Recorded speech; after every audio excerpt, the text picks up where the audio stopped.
All right, everybody. Welcome back to our final final class in our 12-week series. Our time together. It's been really nice. We've had a lot of really good conversations, and I'm excited to wrap things up with you. So before we dive into what I wanted to talk about today, I first just wanted to pull up this chart. This information is as of yesterday, so it doesn't contain the little rally we had this morning.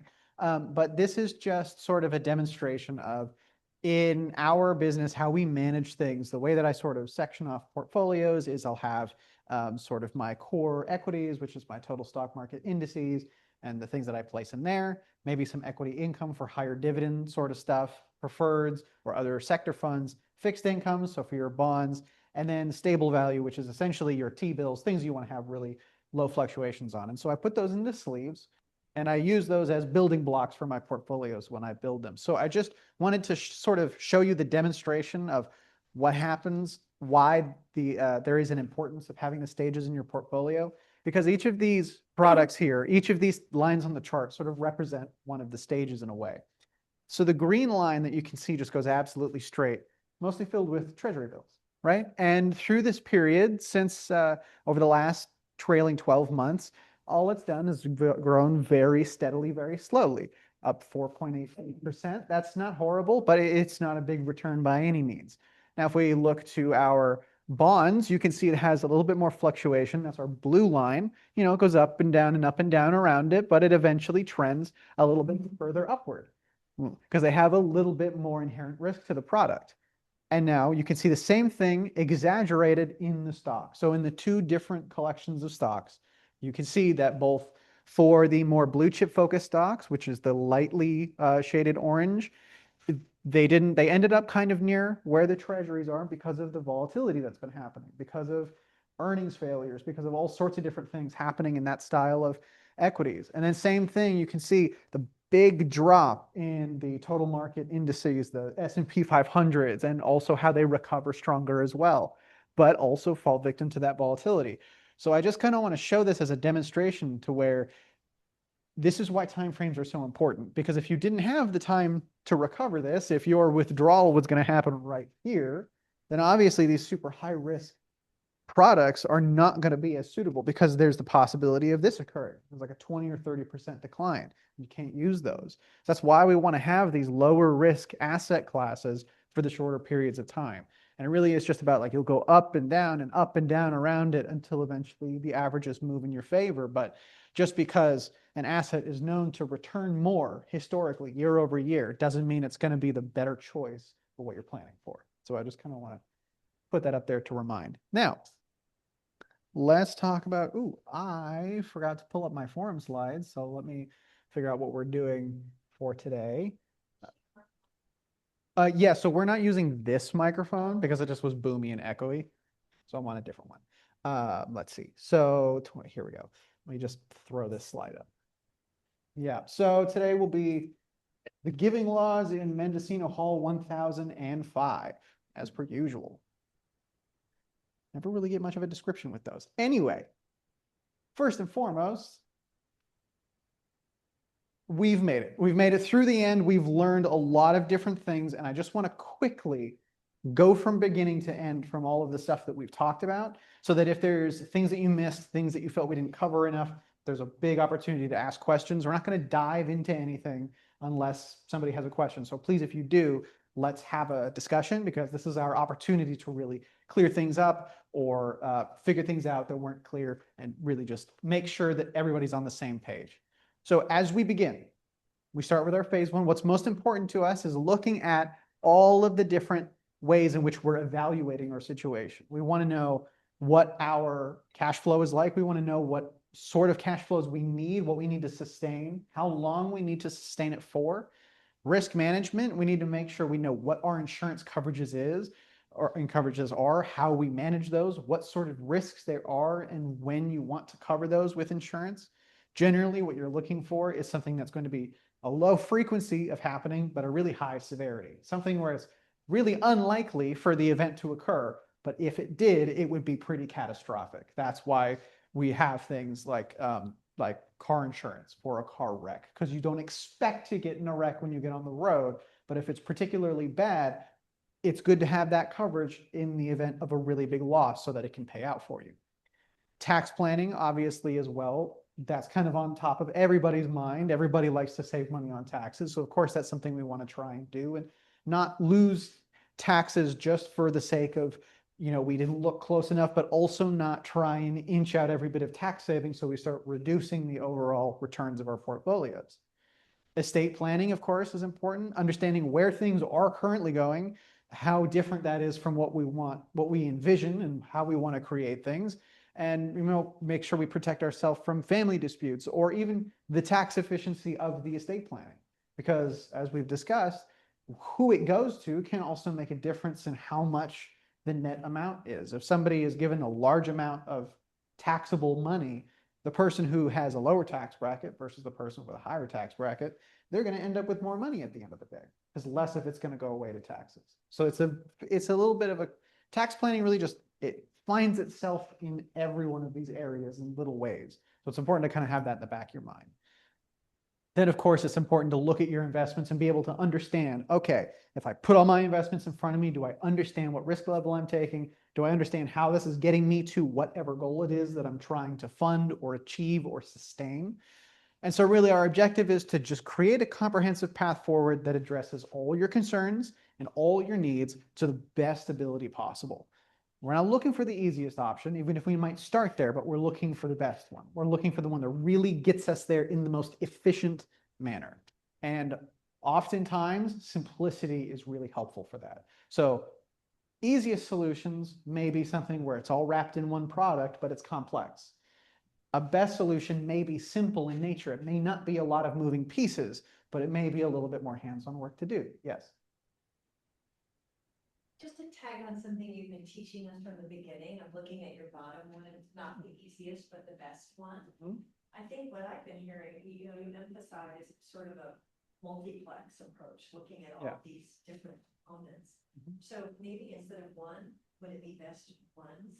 Yeah, possibly. Absolutely. It's not one tried and true. Yeah. It's that you've been, at least what I'm taking away, talking to us about, vertical, horizontal, a little of this, a little of that, but it's a kind of a composite. Yeah, exactly. It's like one big ecosystem kind of in a way. And every little piece of it, every account, every dollar is an inhabitant of that. And it has to have its place where it goes, what it serves and how it's best.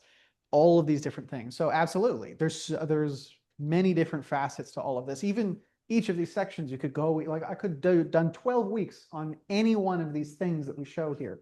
I could easily spend 12 weeks teaching you how to build portfolios and understanding that. That's something that I've spent years and years and years educating myself on. Estate planning, absolutely. Tax planning is something that I don't even want to know how much. I don't even want to know how much information there is in tax planning. That's one of the things where it boggles my mind. Risk management, insurance coverages, that is one that trips me up sometimes a lot because there's a lot of different ways that these insurance companies title things, call things, process things. So there's just so much going on. Each and every one of these could be as big as this class or bigger. So I just hope to really give you a good foundation for moving forward.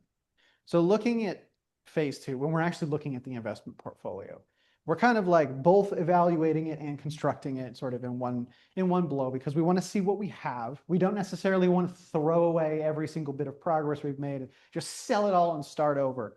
You can do that, but you have to make sure you're aware of what the tax impact could be, what kind of trading fees you would pay, if there's any loads on the back of products, like if you have a mutual fund that had a back end commission or a load on it that hasn't quite gone away yet, and you sell that product to build a new portfolio, you might lose a few percent of that, just immediately gone. So there's risk profile and suitability, which are number one, absolutely number one. We want to make sure we know what level of risk is appropriate for you and what type of investments are suitable for your needs and your sophistication level. I'm a really, really big fan of understanding what it is that you're investing in, even if it's just on the most broad level. If your financial professional puts you in a product and they can't get you to understand why it's beneficial, I'm not a huge fan of that because you're not really going to have as much confidence in that product working. If it's the only available option, there's a case for that, sure. But for the most part, very highly traded public securities and all of sort of the basic fundamentals. Those are the things you want to focus on first before you start diving into advanced and complex products. And so being able to analyze your investments and know what the all of the different numbers and metrics and parameters, all those different things, knowing what they mean is important because it helps you sort of contextualize what the investment is doing, what it's done in the past, and how you can use it for your future. And so for that portfolio creation, we like to always use widely available low-cost vehicles. I always want to start with low cost because if I can accomplish a goal cheaper with this product than I can with that product, and I accomplish it just as well, there's not really much of a reason for me to choose the other product unless there's a different benefit.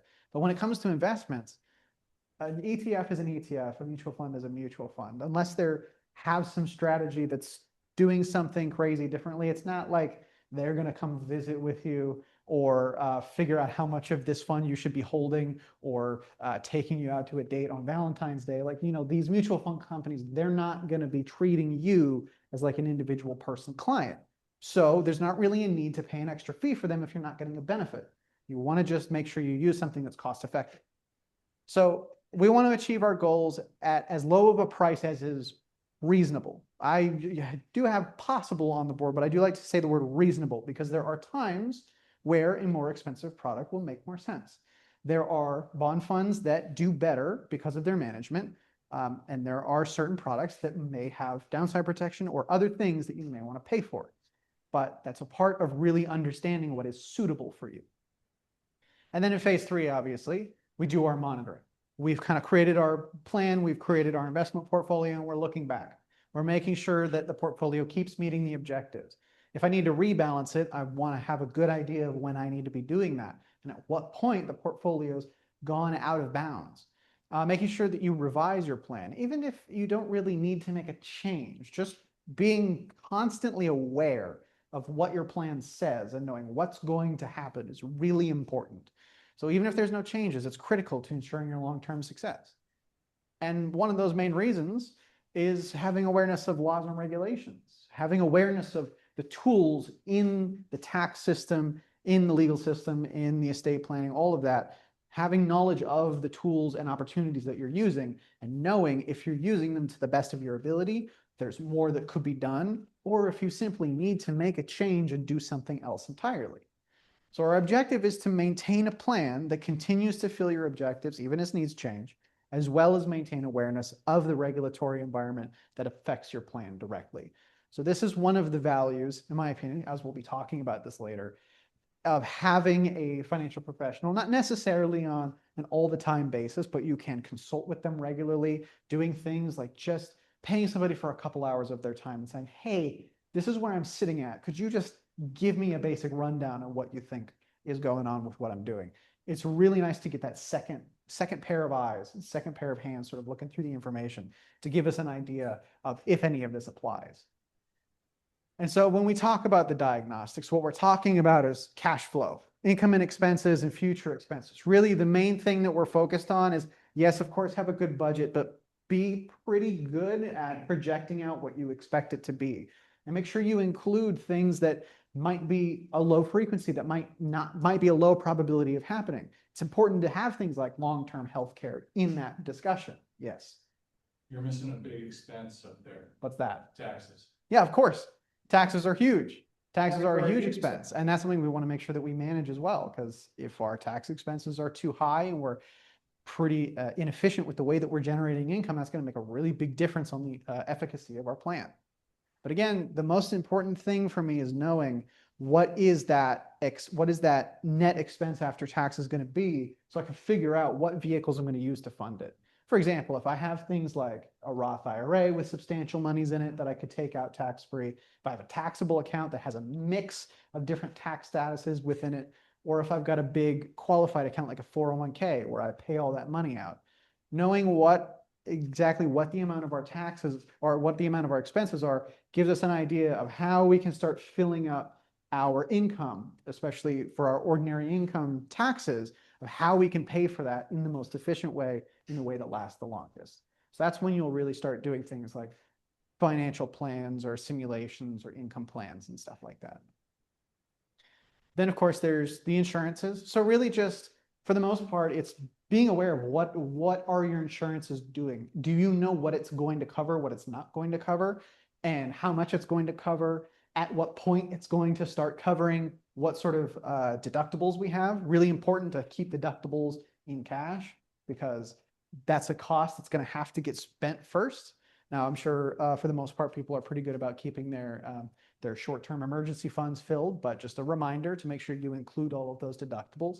But making sure that you have really, like once you get to a certain point, if you have the extra income to do it, to really start maxing out liability protections on as many things as we can, just so that if some event happens, we make sure that the biggest portion of our assets are protected as possible.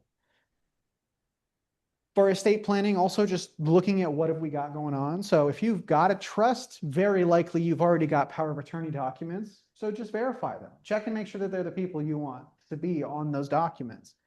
Check and see what the instructions for the trust are. If you've got a will, when was the last time you updated it? Do you know what the beneficiaries are on every single account, every single insurance and investment account that you have? Do you know who the primary beneficiaries are? And importantly, who the contingent beneficiaries are.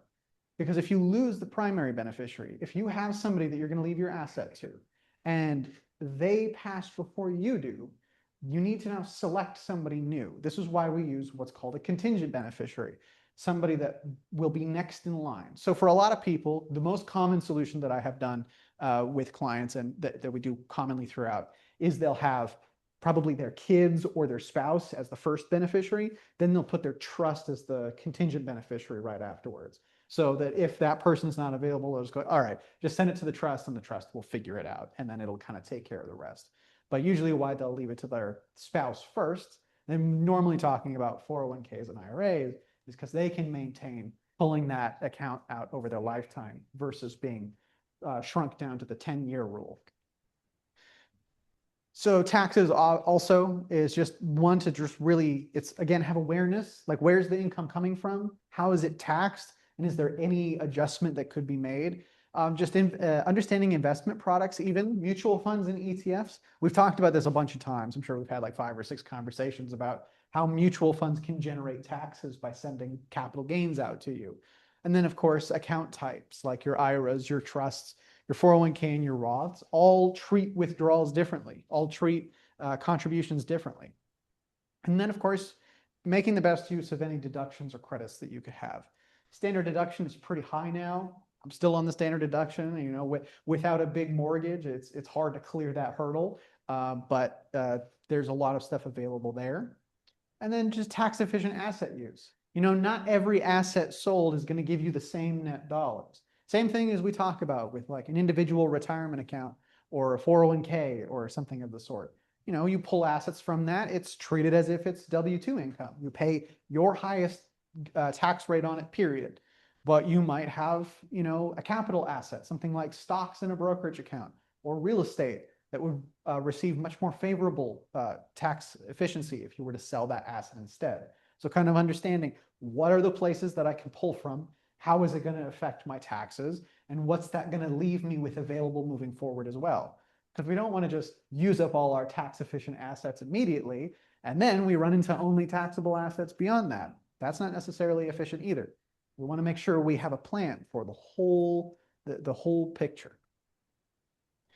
So when it comes to portfolio and investment diagnostics, there's kind of three things that are, I want to just make sure we clear up these terms. So suitability is really something when I'm thinking about investment preferences. These could be things like thinking about what style of investments. Do people have a certain aversion to sectors, or do they have a certain aversion to things that aren't so great for the environment, or they want some like socially responsible funds, or if they don't want a certain country, if somebody doesn't like supporting a certain regime. It's important to know like where are the lines in the sand for an investor, because that's going to be really important to keeping somebody believing in their plan.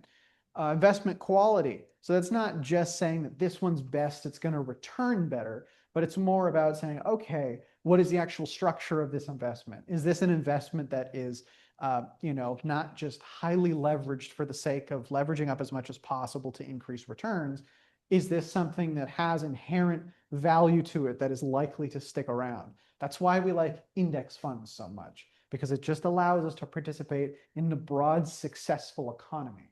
And we get to just be a part of that rather than trying to pick each and every individual investment. Now, your risk tolerance. It's important to have a really good feel of your risk tolerance. And I'm not just talking about like whatever questionnaire you filled out and what it spit out for you, but a realistic idea of what it actually feels like for you when these things occur. So for example, if I pull that chart back up that we were looking at earlier, it's really important to understand how you might have felt during these days right here. Even though historically that's pretty small, it's not insignificant when things drop by 15%. I mean, that's not necessarily just like any other day. Of course, it took a little bit to lead up to that, but it's important to understand, how does that make you feel? How much of that? At what point do you start really getting scared? Like if you get scared, like at this halfway point, well, that's a pretty good indicator that maybe you should put half of this in more fixed income securities, more cash equivalents, right? So it's important to understand like how that really affects you. And again, it's not about the numbers necessarily. It's about your willingness to stay committed. And that's when the real triggers, that's when it's really important. So your risk tolerance is how much volatility you can take before you start sticking your hands in it and making changes, because that's when you're going to start decreasing the likelihood of your plan actually working out. This case, that you said, stay invested. Exactly. That's directly tied to this, because often what happens is those studies for the case for staying invested, we're kind of talking about this chart that we were looking at the other day, where it was showing sort of how much your overall returns would decrease over a 42-year period, depending on how many of the best days you missed. So if you missed 10 of those, the 10 best days of returns in a 42-year period, you returned about half the amount over the 42 years. 10 days out of 42 years. It's a pretty wild concept of how few days make up such a vast majority of the returns. And then the other important piece that goes along with that was that half of the market's best returns come during a bear market. So if you miss the 10 best days out of 42 years, and half of those days, 5 of those days are going to happen in a bear market, means you need to stay invested in a bear market in order to get the healthy chunk of that return. And so it's important for us to understand what's our risk tolerance that's going to allow us to not make a change when we're in that bear market, so that we can still get the benefit of those good days that occur at that time. And then of course, time until distribution. That's the most mathematical one here. It's the one where, if I simply don't have the time to ride out volatility, then I can't take the risk. It's not worth doing, because you could be at a net negative from where you are now. So that's sort of the one that's the easiest to understand. You start there and then just kind of think, okay, what can I actually deal with? And if you're very good at rationalizing, then you just stick with the math and you're good to go. But if somebody's going to make you make a change, if you feel like you're going to want to sell something because of a certain amount of decline, price that in. And then of course, objectives, making sure we know what the purpose of this investment is. For me, the purpose of the investment really helps clarify the emotional risk tolerance. When I know what it's for, it helps to make a lot more sense. If I'm holding an investment and I know that it's for an expense coming up in the next year, it's going to make me way more uneasy when that investment drops by 10%, because I'm going, oh boy, what's going to happen by the time I need the money? But same thing, if an investment goes down and I know this is for my future in 40 years, and if I see that investment go down from where I initially bought it from, I go, oh, great, I can get my foundation in at a better price, because I understand that I'm looking for the long-term returns. So the purpose of that investment is really important. Understanding whether it's for a short-term need, a long-term need, whether it's just simply to preserve some capital for a use, grow some capital for somebody else to use like a beneficiary, or anything in between. Understanding what it's for and what that time frame is, those are the two number one things that I think help clarify your risk tolerance. So then of course there's things, oh yes, go ahead. So you've been talking about having the money and investing it into these types of vehicles, which is great. What if you have some cash that you're sitting on, and we've been talking about what happens if the market's going down whatever. Are there strategies that you should use if if you've talked about, hey, I can maybe if there's a downturn in the market, this would be a good time to do some value shopping, right? Sure. How do you make a decision about when to shop, right? Right. Because I mean, it seems to me like there's these times when the market just starts going up, right? And it'll go up for a long, long time. And then it's going to correct, but you may never actually, if you wait for that Yeah. correction, you may never Exactly, actually. because you'll be- miss out on all of these wonderful days that stack on top of each other. Right, right. So that is kind of a complicated conversation because we have to understand what situation we're starting from. So if we start from a situation where we're fully invested, what are we shopping with? What money? There is no money. There's nothing to be shopping with. So when we think about long-term goals, oftentimes those are goals that we contribute to. So that's kind of where that conversation comes into better. Personally, I don't like moving in and out of exposure to try and, minimize volatility or maximize upside return versus downside performance, because just like you said, if you try and wait for it, it may never come, or it may come so late that the money you made, like where it dropped to, was still like a positive 20% return. That happens all the time. Get out of risk. Yeah. Yeah. So if you're, Now you can- yeah. So now you're moving in to a different asset class. And so I don't know, I think it really just kind of depends on just the overall balance of everything that you're looking at. So if you were to, for example, look at something like a real estate ETF and sort of use it as a proxy. It'd be like, okay, so if I was looking at this as an investment, you can look at sort of the volatility of that product, like a real estate ETF or a real estate mutual fund, and go, okay, so if you want to match sort of the same risk that you were taking on, you could find a basket of securities that matches that pretty well. But I would just really if your goal already is to get it invested into the market, the whole waiting for a time to go shopping thing is mostly psychological. Because I'll tell you that the math, lump sum day one investing mathematically outperforms most of the time. Okay. Almost every time. That's Yeah. what- that's my question. And so we also have growth and yield and liquidity as part of our objectives in here. So it's also important to understand, what are we looking for? Are we looking for something that just continues to grow, that increases in value? That might be one type of investment. Are we looking for some sort of yield? Real estate's a great example of yield, because when you do something like real estate, because of depreciation allowances and different types of expenses and other types of tax benefits, you could create some pretty good tax efficient income that comes out of that property while still feeling the appreciation of the real estate market. So different objectives, different things that you want to do will have different products that are within them. Is it ever advisable to move real estate property convert it into another type of investment? So I think it depends why you would be considering it. So I think there's one time where it makes just absolutely, there's one time where I can confidently say do it every single time, when you don't really want to be a landlord anymore. Because to me, I think a lot of what I do when I speak with people and when we're having conversations about topics like this is there is always the underlying math of how can you get the number to be absolutely the highest. But then there's also just another side of the coin, which is how can you get the absolute number of your stress the lowest. It's really more about getting a balance of those two things rather than just focusing completely on getting this raw dollar value as high as possible. If you can change something that then also reduces your stress levels and makes you a happier, healthier, longer living person, that's a much better return than anything else that we could have done. So I think that's the number one point where it makes the absolute most sense. Secondly, I think is if you're not sitting on a whole lot of capital gain, and there might be, again, sort of a similar thing where, yeah, it's a hassle. You just don't really need to be doing all this extra work. You can move it over. But they are just, real estate is its own kind of asset class. It comes with a lot of benefits, but it comes with a lot of work for getting those. So I think it's more about what do you want to spend your time doing? Because it's a great investment vehicle, but it's obviously, it's work. It's work that you got to do. And things like, investment portfolios like ETFs and mutual funds will be entirely passive.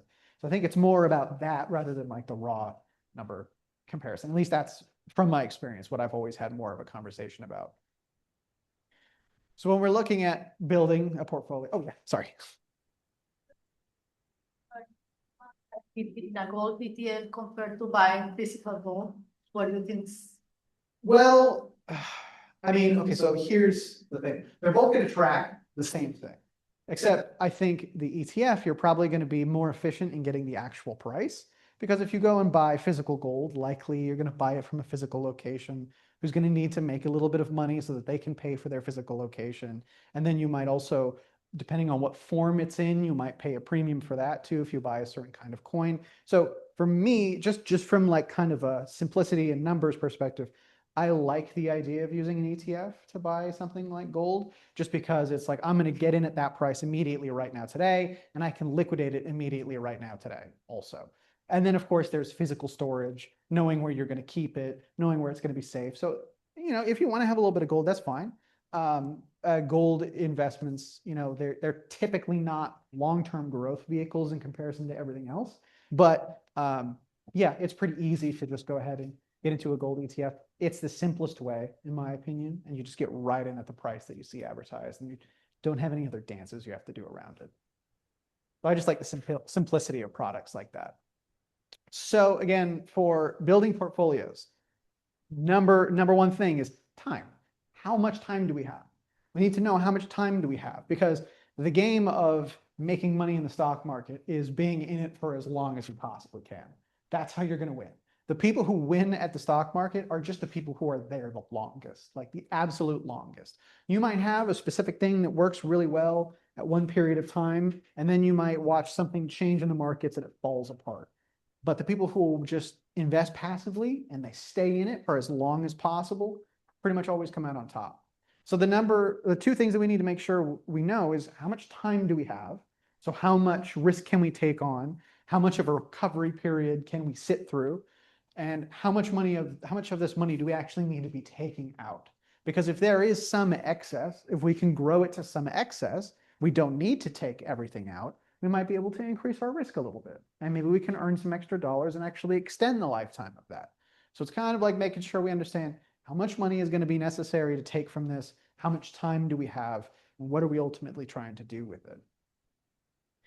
And we have our two types of risk that we've talked about many times, but really it's just looking at types of risk that would come from a position that's not diversified. Think individual company, think technology sector, think Japan fund, you know, like just getting specific and like it's just concentrated in one area.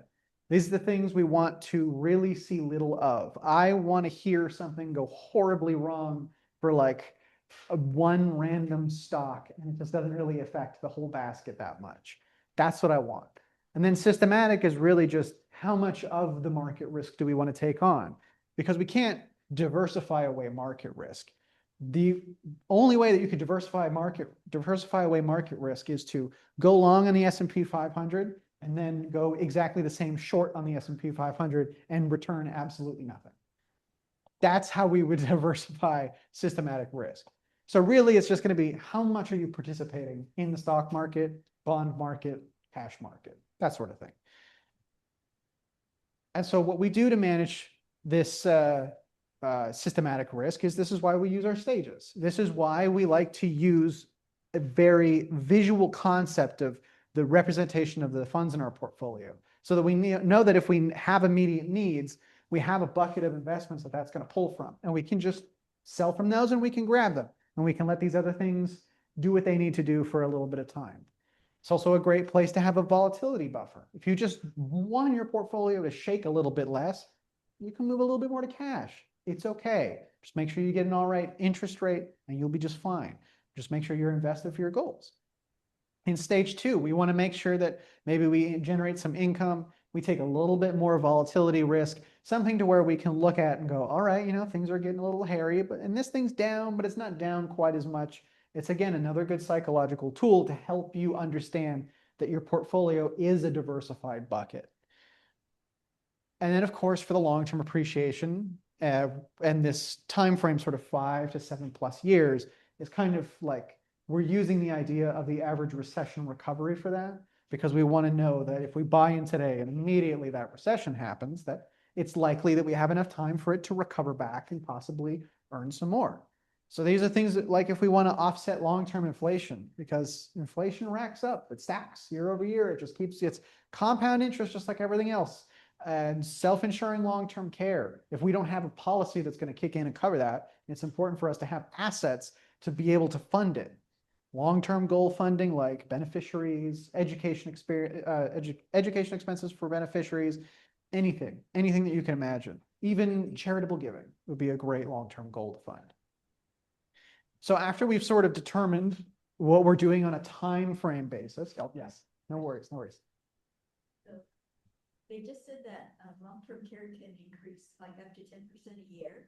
And Yeah. then you would want it in a highly volatile area if it's for long-term care, right? So how do you balance the two? Yeah, so what will be, so the question is, there's an idea that somebody was saying that long-term care insurance costs or long-term care costs would be rising like 10% a year over year. And it's hard to, how would you balance making sure that you grow your assets in order to pay for that, while also not being at such a high volatility level that the assets disappear before you go to pay?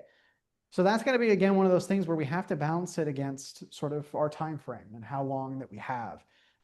Hopefully, most of the time that we have these long-term care costs, they kick in sort of towards the later end of our lifetime. So we have a little bit more time than just retirement or anything like that. But it is something where we're going to have to take a bit of a compromise to make sure that we don't lose out on our funds, because we do need to keep them.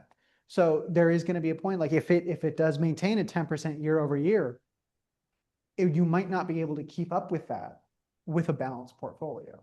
So there is going to be a bit of a trade-off, but I would rather take a higher probability chance of paying for most of it than take a lower probability chance of either paying for all of it or less of it, right? So it's kind of like, if I can get a good amount of the way there at a reasonably high chance versus have a low chance of either making it all or not having enough, if not anywhere close, I would take the first option personally, just because it's something a little more reasonable. Yes.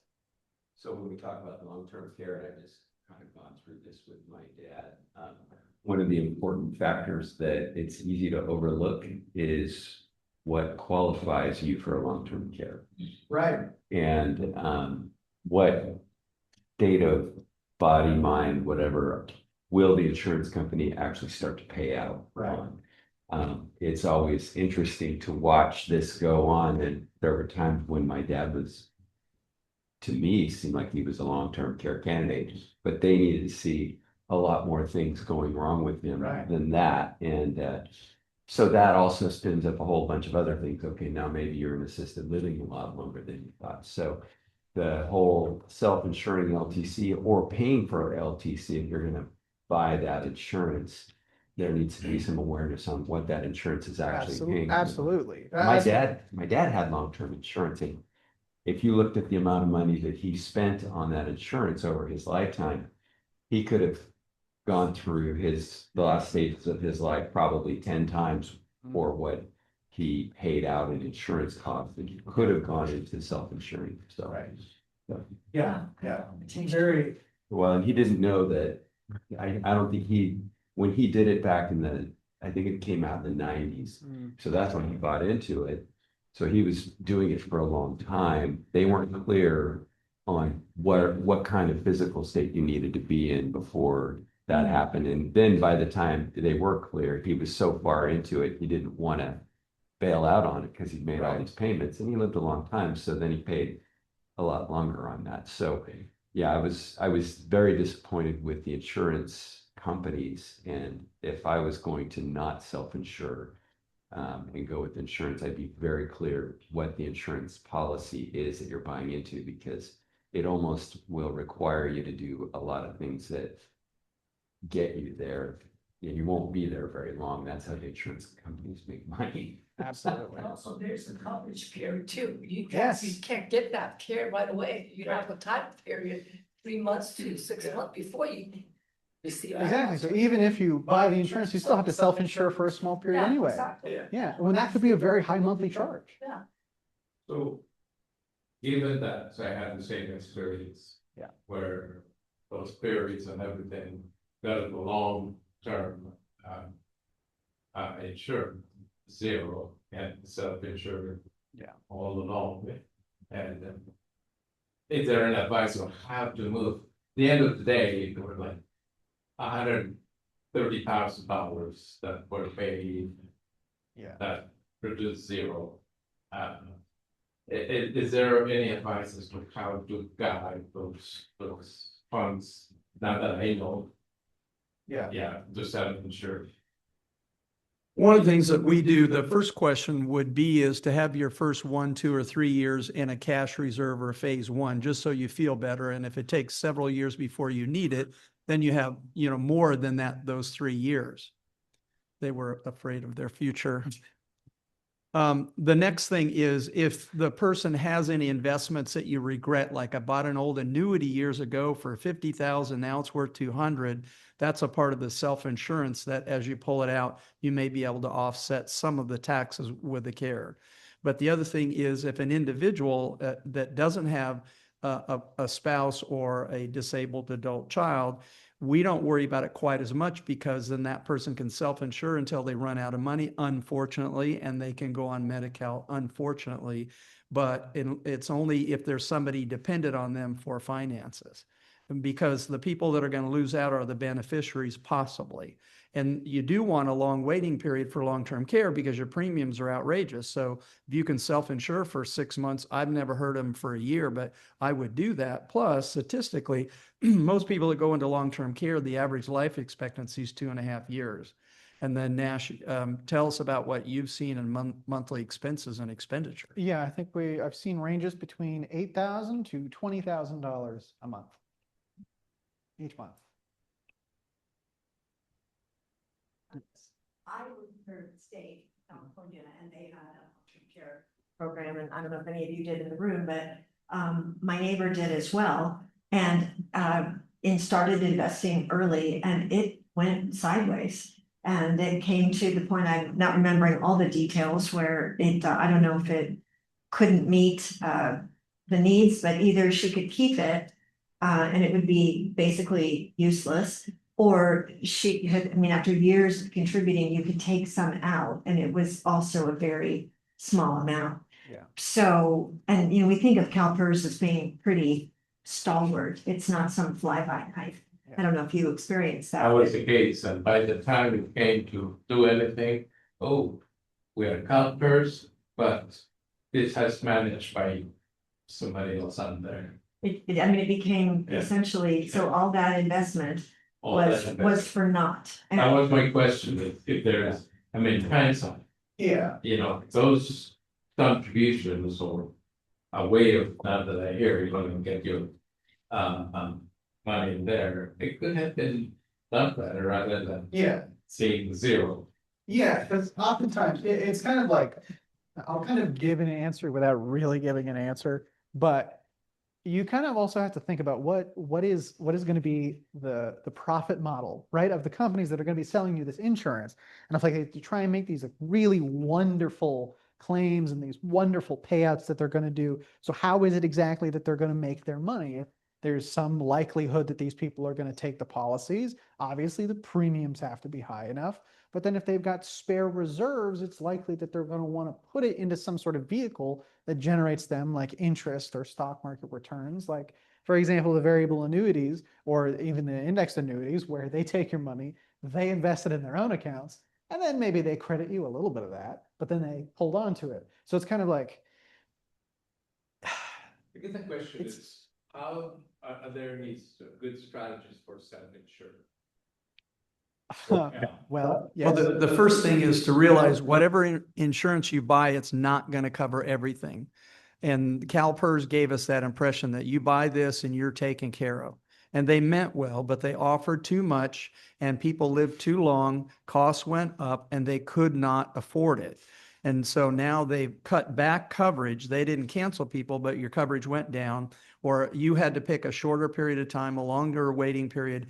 And then when they cut out the inflation rider, then there was a big lawsuit and people actually got money back. They got all the inflation rider premium that they paid in, all of it back, because that was above and beyond the base coverage. But they had to shrink down, or you had to shrink down what you were going to get, or your premiums doubled or something like that. So the first thing is I have long-term care, but I'm thinking that's probably going to end up being a third of what the coverage is going to be needed at that point.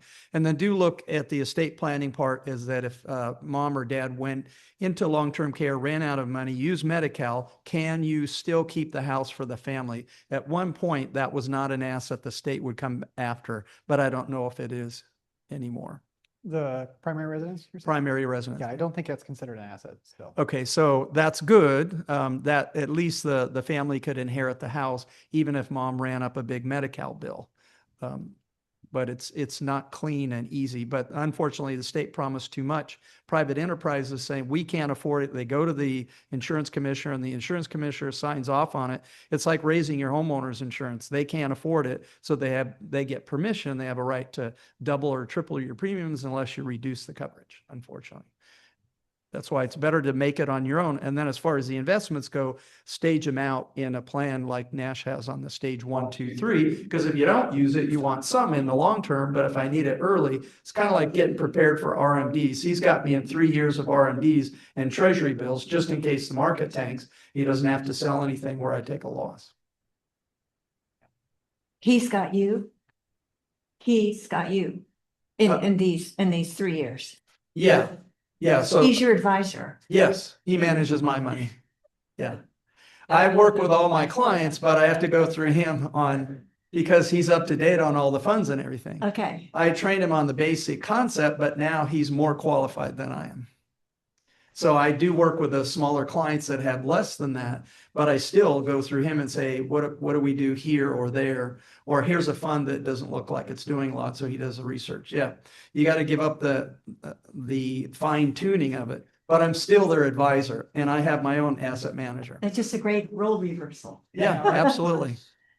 Okay, so I'm just going to try and quickly speed through some of these things because I really want to get to our conversation about hiring today. So vertical integration, obviously we talk about bias towards those low cost funds, get you a little bit of tilt if you like it. If you're a value investor, great opportunity. If you're a tech investor, fantastic. If you like a certain sector, great. Put some stuff in there. And if you have some funds you want to try out, throw them up on top, small concentrations. Don't make it too much of your portfolio. Really just bias towards those low cost index funds, especially for the stocks.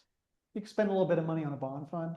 I like PIMCO, Dodge and Cox, who else am I thinking of? Double Line, JP Morgan, a bunch of good managers out there with a bunch of really good funds. But research something for your own needs. That's not a recommendation.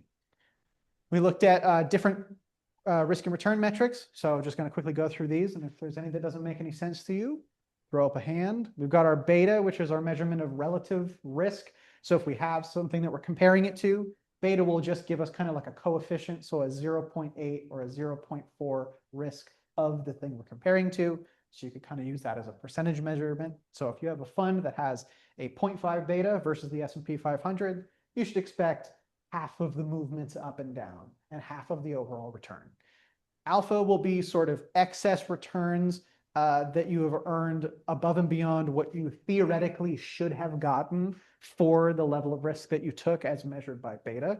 So if you took half the risk of a fund, but you got the same return, well, then you're going to have a lot of alpha because you've got extra return even though you took a smaller amount of risk. R squared is really just going to tell you the percentage of whatever investments, price movements that were explained by things that happened in a benchmark index. So if you've got an investment portfolio and you're like, I'm doing fantastic, and your R squared is 100%, you go, oh, okay, well, that was basically everything to do with the S&P 500.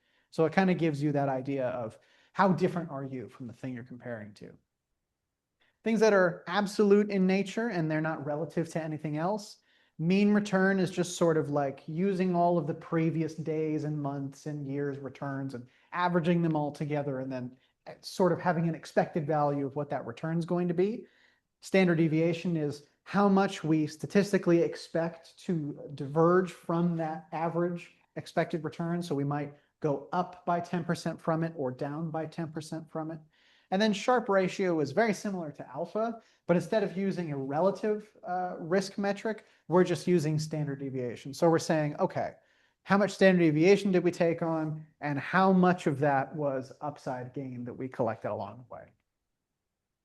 Value at risk is really just an idea. It really just gives you an idea of, for any period in time that it measures. So if it's monthly or daily, it's saying, how much do we reasonably think you could lose in value on any given month or day? And so that'll often be a couple percentage points. So if you see something like a daily value at risk, 1%, and then the number's like 4%, it's saying that there's a 99% certainty by the calculation that it'll only drop by 4 or 5% or whatever it was. Sortino, very similar to Sharpe ratio, but it is only a measurement of downside risk. So instead of using all of the volatility that a fund has felt and then seeing how much of that was due to the upside, we're looking at only sort of the drawdown, only the negative periods, and we're going, okay, for how much of that risk that we took on, how much positive return are we getting? So it's just kind of a little bit more nuanced of a measurement. For your bonds, we have things like average effective maturity, which is really just looking at, all right, how long are these bonds going to last? When are they maturing? Looking into prepayments, calls, puts, all sorts of different things, averaging all of the pieces together and going, how long is the average bond in this portfolio? And then duration is essentially taking that maturity as well as the interest payments that are paid on the bonds and kind of calculating them together. And then it lets us know how much do we expect this portfolio of bonds to move up or down in value when interest rates change by 1%. So if your duration's 5, you should expect a change in interest rates of 1% to affect the value of your bonds by about 5%, whether it's up or down. Credit rating, pretty much it's just showing it's just a credit score for industries, for big companies or governments when they're issuing these bonds, because a bond is a debt, it's like a loan. So this is just how you would measure credit score. Everything above the red line is what you would call investment grade or the highest quality. And everything below there is either referred to as junk bonds or high yield bonds. And as you move lower down this chart, they'll have to compensate you with more interest because there's a higher risk that they may not pay that back. So they have to kind of shorten your time frame for getting your money back by paying you more interest. So when it comes to risk tolerance, we talked about this before, but again, I'll just kind of briefly say, we want to know what the objective is. Why are we investing the funds? Do we want to just grow over the longest period of time? Or do we need to just earn as much as we can at the lowest level of risk? Risk tolerance, so how much volatility can you take? It's the whole emotional tolerance conversation that we had before. So those are really just the two things that we want to make sure we understand is what is the purpose and how do we feel when the market volatility hits. Here we've got a bunch of different sort of examples of investment objectives. So it's likely that if you have an advisor or you have like a Schwab robo-advisor account or anything of the sort, you're probably going to be assigned to something like this. So if you aren't sure, you might ask. Different portfolios can have different risks, and the client or the household can have their own risk as well. So it can kind of be done on a multitude of ways. Generally, I do it account by account because I like to say, this account is for this purpose, so it can take more risk. This account is for this purpose, so it can take less, because it works for me to compartmentalize things that way. Now with phase 3, we talked about sort of looking back on our portfolio and monitoring it, which really is just staying informed about a lot of things. Now, monitoring market news and economic indicators, I mean, obviously, don't hear that the market went down by a few percent, immediately start cutting back your stock allocation. That's not what we're trying to do. But we just want to be, okay, what kind of environment are we in? Do I still feel comfortable with the things that I'm holding? Do I feel like my portfolio was built to withstand this? And if it's well diversified, probably should be. You shouldn't be too ridiculously concentrated in any sector or type of asset that could put you at risk. If you're pretty well diversified, yeah, you might see some downturns, but that's okay, because if you're participating in the broad market, you should be all right. Briefly review updates on tax code. specifically tax code. There's all the other stuff, estate planning law and stuff that happens in the SEC, but tax code is going to be the thing that impacts you immediately because that's going to be the thing that is relevant the year following they, put it into action. So that's kind of like the number one thing to stay up on. And just make sure you take advantage of everything you can and make sure you're not losing any benefits. Listen to some podcasts and stuff if you want to stay involved. I really like Allworth Money Matters. They are a pair of financial advisors who take calls from just people calling in on their show, and they talk about a lot of financial planning topics. So that's a really good time. I also love a lot of Bloomberg content because it feels very non-biased and just very informational. You can even read investment education materials. If you want to get really fun about it, go find some prospectuses for the funds that you're invested in and read through those. If you're really struggling to sleep at night, if you have bad insomnia, prospectuses will be probably the best solution for that. There's some good research on passive investing strategies, stuff like white papers from like some of the big firms, people who have put their time in, big research firms that have really crunched the numbers over long periods of time. Everybody's trying to come up with the next best investment strategy, but it's important to see what's been tested by time and what has actually withstood. And for the most part, that's going to be your passive index investing. So my favorites, Bloomberg Daybreak, ETF Prime, if you like learning about new products, if you want to find something new to invest in. Bloomberg Balance of Power is like the one political thing I listen to.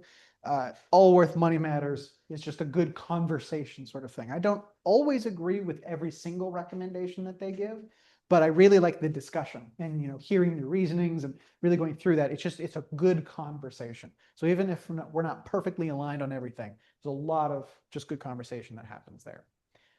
Tracking your portfolio is important. Looking at what the portfolio composition is at any point in time and noticing when it begins to drift off in a direction that's outside of your plan. Drift is normal. Equities grow. That's what happens. Equities can fall in value too. So it's normal to have drift, but just be aware of what it is and be aware of when it's in or outside of your plan. Make sure those holdings that are building up that portfolio are things you want to be invested in, things that are important to you. If you had a concern about taxable income, you just wanted to go, okay, it's all right if we lose a little bit of yield. I just don't want to deal with these extra tax bills for my money that I'm not even putting my hands in. It's okay to use some municipal bonds. And it's okay to look at those different funds and see what are they providing you. Great opportunities to lower costs. High cost investment products can be very detrimental to returns over time. Make sure you look at your different income streams. Just make sure everything lines up. Quarterly is like when I like to sort of assess rebalancing on my most frequent. I would say most frequent rebalancing in terms of just making sure that the risk profile stays the same would be quarterly. More frequently, if we have like tax loss harvesting events, I'll take them when I can get them, or if there are fund replacements that I want to do, or if I'm moving in the direction of a new portfolio, obviously I'll trade more frequently. But once we're kind of set in stone and we don't want to trade too much, but we also don't want to give up opportunities for things like tax planning review. So take your tax loss harvesting when you can and just look out into the other products compared to what you have and see if there are other things that you would rather use. Make sure you do your portfolio rebalancing anywhere from quarterly to annually, really. Replace your holdings then. Look over your insurance coverages. Like we talked about with that long-term care, it's really important to understand what it's actually going to do. Same thing for all of the other policies. One of my friends just got in a car accident and he did not realize he didn't have collision coverage. So they're not gonna pay anything for that. And that's just because he just didn't take the time to sit down and make sure he really understood what he was getting himself. He was like, I pay enough money, I should be covered, right? But it was just a lack of awareness, just a lack of actually getting involved in the thing. So he didn't get a payout for that. And then make sure you review yourself too. It's important to make sure that all of this stuff that you're building still actually aligns with who you are as a person and what you want to achieve, because things can change, objectives can change. You can really change a lot as a person from the time that you really mature in your career and you start building your assets all the way through late stage retirement. You can have a change of mind. You could have a change of heart. You can want to do other things. You can be more or less charitable, more or less supportive of certain beneficiaries, more or less interested in spending the money on yourself or traveling. So it's just make sure that you're adjusting this to you, not just to this ideal, perfect, keep as much money as possible plan, but also the plan for you as the person who has stress or has anything that they go through. Make sure it's supportive of you and living your best life. Make sure you do yourself a nice financial health checkup. Just checking the accounts. What's everything registered in?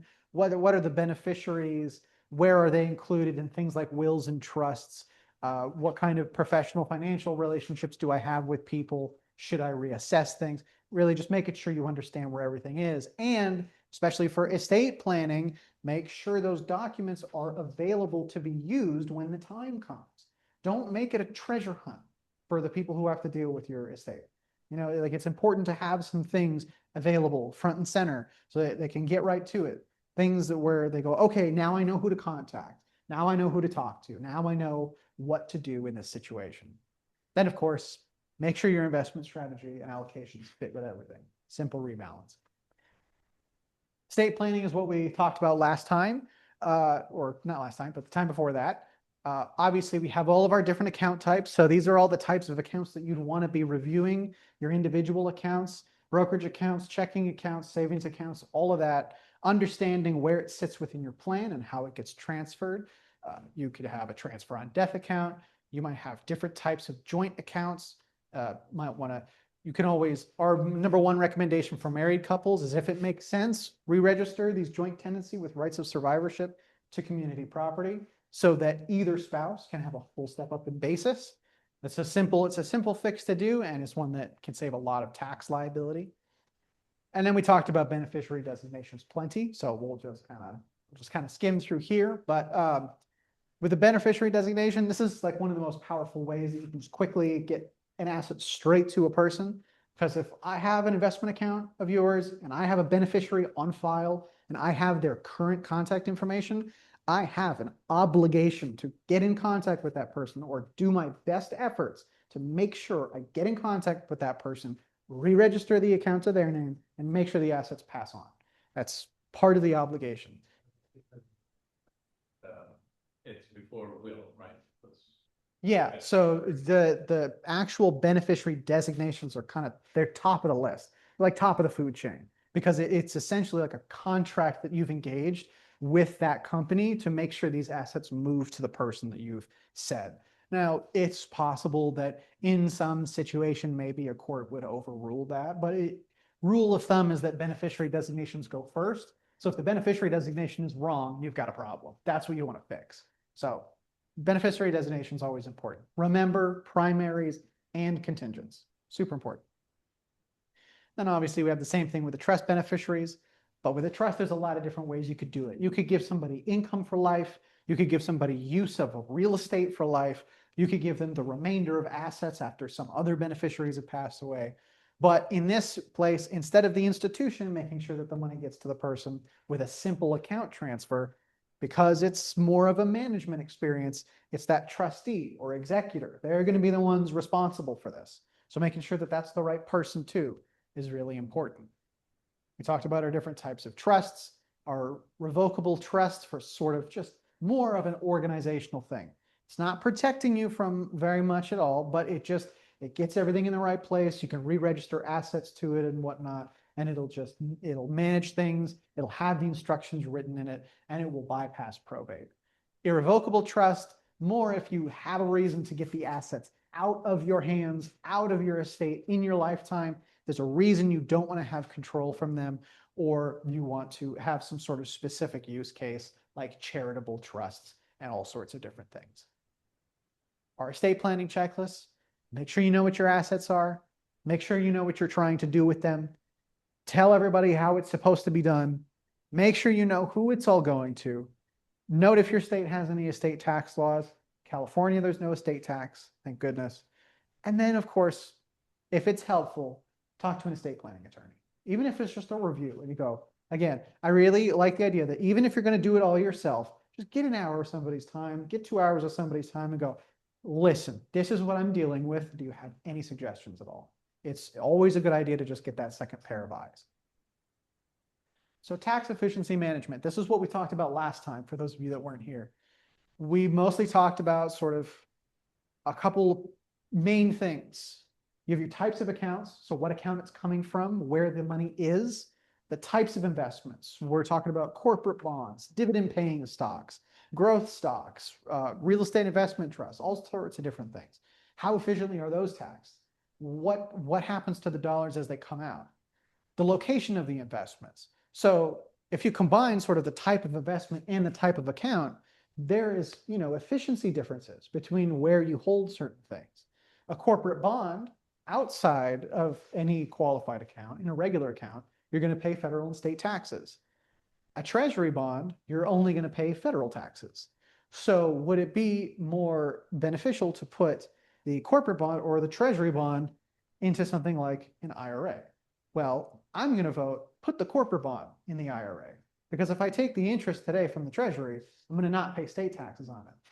But if I earn the interest in the IRA, and then I go to pull it out later, well, I don't get to not pay state taxes on that. I pay state taxes on the way out.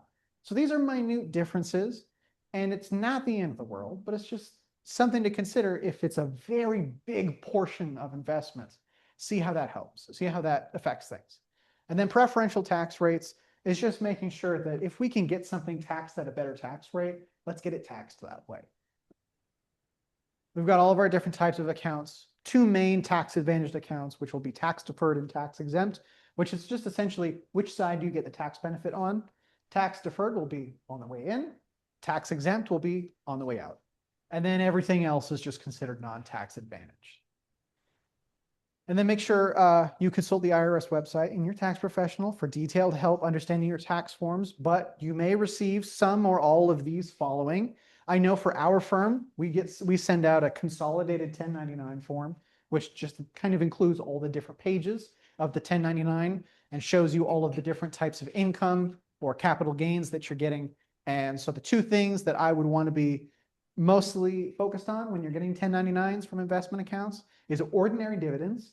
So how much of the dividend income is being paid as ordinary income, and then capital gains distributions. Am I holding on to a mutual fund that likes to just send out giant wads of cash every year and give me a nice fat tax bill? Investment gains and income can be taxed at different rates. So we've got our ordinary income, which is the one that is our highest rate. Ordinary dividends will go in there. So stocks held for short periods of time, or things like derivative income funds, like these funds that buy a whole bunch of stocks and then sell call options on them. That's not going to be a qualified dividend. That's going to be taxed at the highest possible rate. So there are all these new strategies and there's all these new things, but it's important to understand, well, how does it get taxed? Because I see a lot of people talk about these investment products, these high income investment products, like, yeah, I'm getting like 8%, 10%, 12%, and it's going to be all qualified dividend income. Sorry, buddy, premium income does not count as a dividend. So you have to understand that if you're going to use this new and fancy product, you have to understand how it's actually going to work in terms of taxation.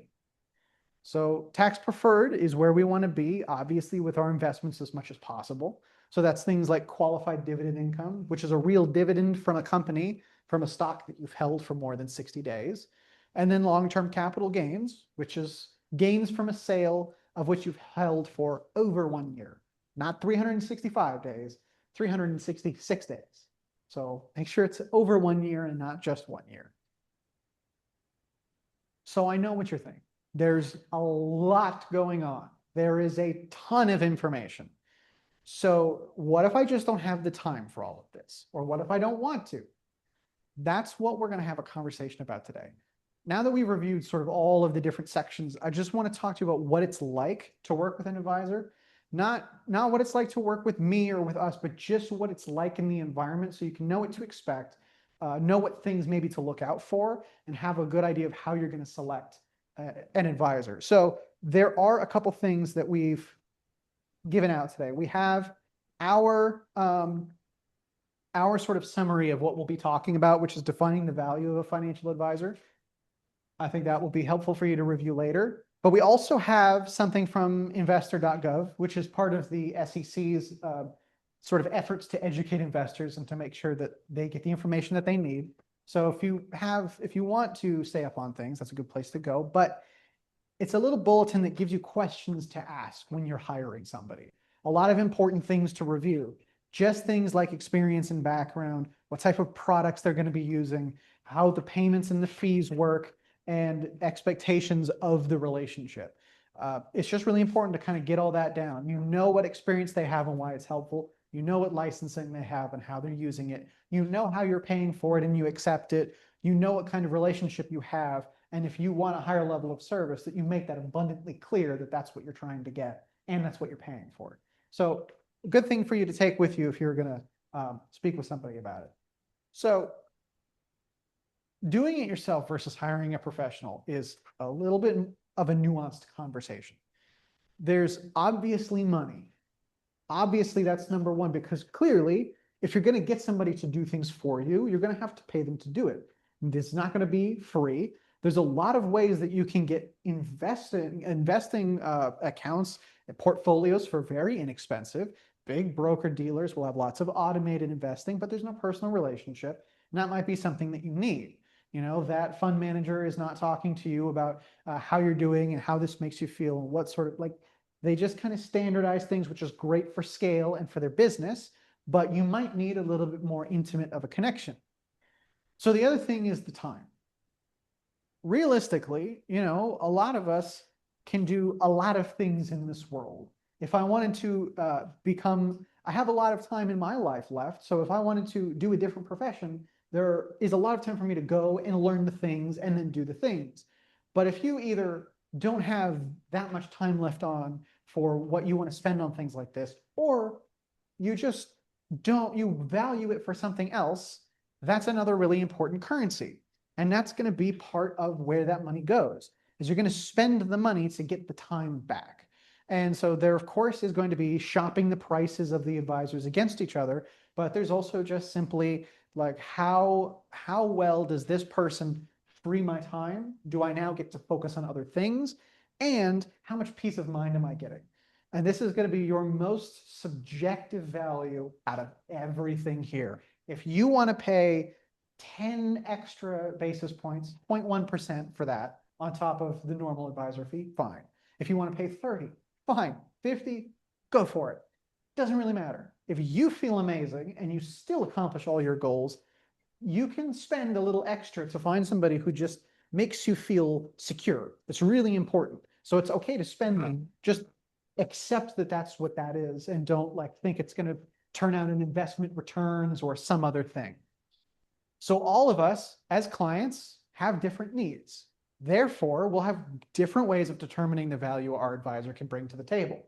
So it's important to know that it's very unlikely that your advisor is going to outperform the S&P 500 for you. If they do that, I would very much like their phone number and I would like to have a nice long lunch conversation with them because clearly I'm not doing something right. So we have to look to other sources of value. We have to look at the other things that are making this a valuable relationship for us. Things like time saved. At the beginning, you might actually be doing a decent amount of legwork with your advisor to bring documents, to look at things, to talk about plans, to put this together.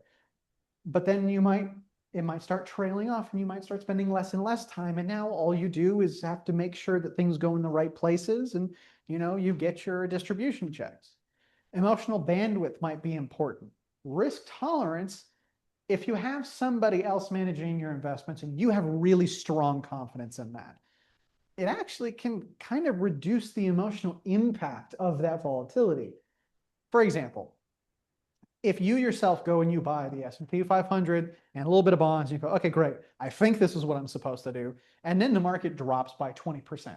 And you go, did I do something wrong? Do I need to change something? Do I need to do this? And I need to move over here. What's the best thing that I can do so that I can, that is a stressful situation. And it can create just a drag on emotion and stress. But if you are with somebody where they've explained to you how it's going to work, they explain to you that this is a realistic part, this is part of the game, and how this is going to play out and work for you, that may impact you a little bit less.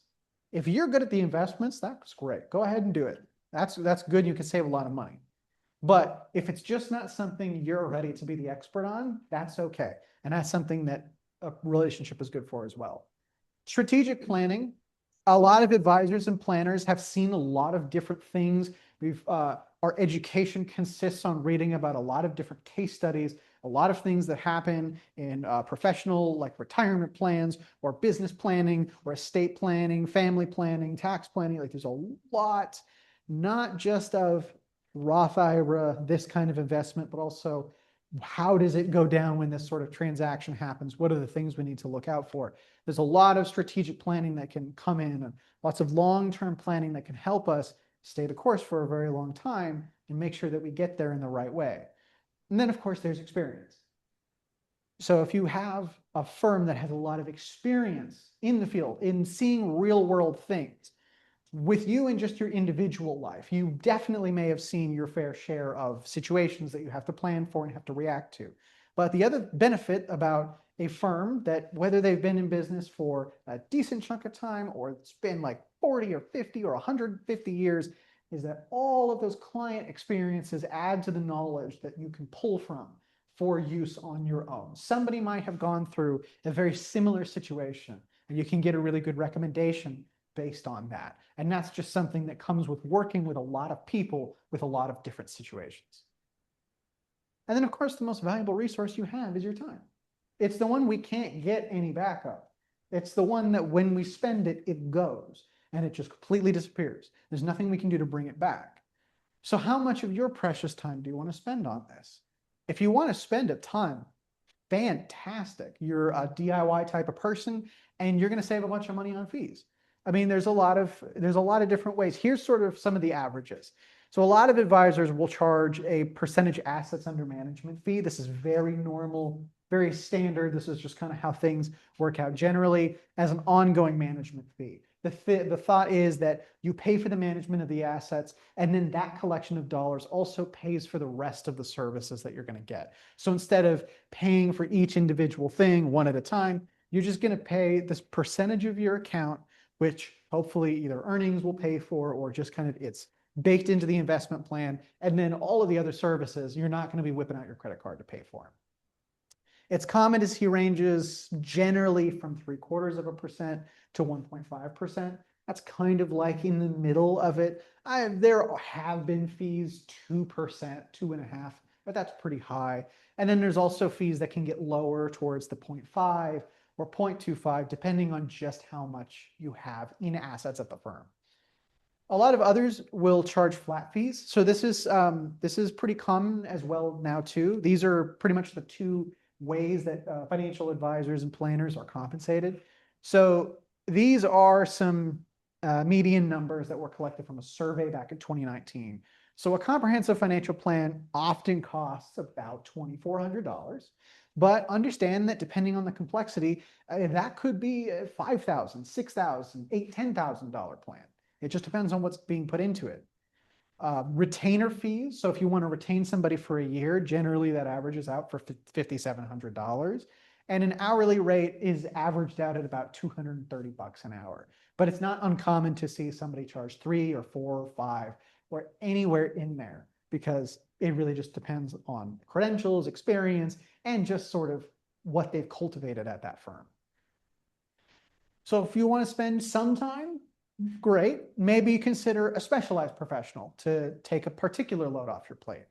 So if you feel like you can handle most of it, the lion's share, but you just really don't want to deal with tax law, or you really don't want to deal with the investment account, or you really just have no desire to read through every line of your trust document and comparing it against what we currently have, delegating whatever is your lowest competency or lowest desire area of expertise can really help your focus in everything else. It's like, it really just kind of calls back to the same thing of like, don't try to be mediocre at 10 things, maybe be good at 2 or 3, because that outsized focus will yield better results. So if you just want to go, all right, I'm just going to let a CPA handle the taxes and I'm going to do everything else and have them help influence me on how to do those other things better, cool. If you want to just have an estate planning attorney worry about all that, and you're just like, I like the numbers of today, I'm going to let them handle that part, fine. If you want to get a financial planner who can help you get a sort of bird's eye view of everything, that's really great as well. And then you can go take a bunch of action. Or if you want like an investment advisor or asset manager to just do the investments for you, maybe with some consultation work on the side, that's great too. So even if all you're doing is shifting off one load, that can be very helpful as well. So what if you only want to do just a little? Well, you can craft a team of specialized professionals that could take out most of the responsibility. I would say for a lot of people, this is probably a good place to be, where maybe you like one thing. Maybe your estate planning is really simple and you know how to handle it. Maybe you really like investments and you just want everything else to be taken care of and you just want to watch the stock market. I'm pretty sure that's what I would be doing. So if you're obsessed with any one particular area of interest, you can delegate the rest to a team of professionals, whether they're at the same firm or different firms. And then you can focus your energy on the thing that actually matters and excites you, because that's going to get you to want to spend more time and try harder at the thing that you're doing. And so what if you don't want to spend any time at all? Well, that's fine too, because you can get a comprehensive team of financial planning, investment, tax, insurance, and estate planning professionals, or even an all-in-one solution. There's some firms out there that will tie it all together. It'll be expensive because you're paying for them to do all of it, but you can tie it all in and it'll free you to do what you really want to do. If none of this sounds interesting, then this is probably where you'd want to be. But the more time you buy back, the more money you're going to need to spend. So it's really just, if you're really budget focused, it's going to be, all right, where do I balance in here? Where do I balance to where like, okay, maybe I'm willing to take on a little bit of responsibility so I can save some fees. Or maybe you just go, I am so tired of this. Let's spend the money finally and just move on. Whatever you want to do, it's up to you, but just understand what the trade-off is. So it's important to understand exactly what type of services you're looking for as well. There's risk appropriate asset management. That's the thing that I that's what I like to do most of the time. That's where I have all the fun looking at all the different funds and building portfolios together. But you can't expect outperformance. You want to expect reasonable returns that align with your risk tolerance. And that includes downturns as well. It's okay if you've got an advisor and an investment loses value. If everything else is down too, there's not really much that was going to be done. Markets will still rise and fall, and so will your portfolio. But it's really just about making sure that you have an investment that is calibrated to your level of risk and that is looking to provide for the goal that you have set. The strategic plan formation as well. I don't find that a whole lot of people like having a big stack of a plan to try and follow every little minute detail all the way. So I kind of like doing a little bit more of a conversational basis on that. But if you like the idea of just going, this is my plan for my finances and I'm going to follow this and follow it all the way through, that's what that $2,400 financial plan does. And that's what can help you sort of think about how to contribute to different accounts, what accounts to pull from. This would also be a place that we might talk about tax efficient income planning. So if we've got a multitude of different accounts, different types of assets, we might take from different assets at different times, depending on how our income changes throughout our lifetime, and how that might affect things like your Medicare adjustments, the IRMA, or things like if your income drops off for a bit or it spikes up and now we need to not touch something. There's a lot that can go in there. So just be very intentional about what services you actually want so that you know what to ask for and you can understand what you're going to get. Yes. Can you go back one? Okay, and the all-in-one. One comprehensive, I think I might have talked to you, Bill, about this.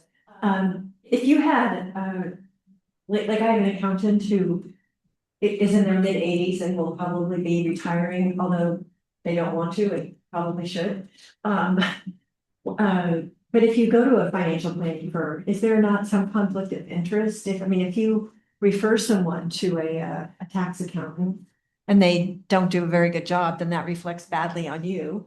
If they do a good job, it reflects well. But I'm just wondering, is there sort of a squishy or how does that work? If you've got a whole package, it would seem to me that besides being expensive, then you've got everybody, I don't know, if there's room for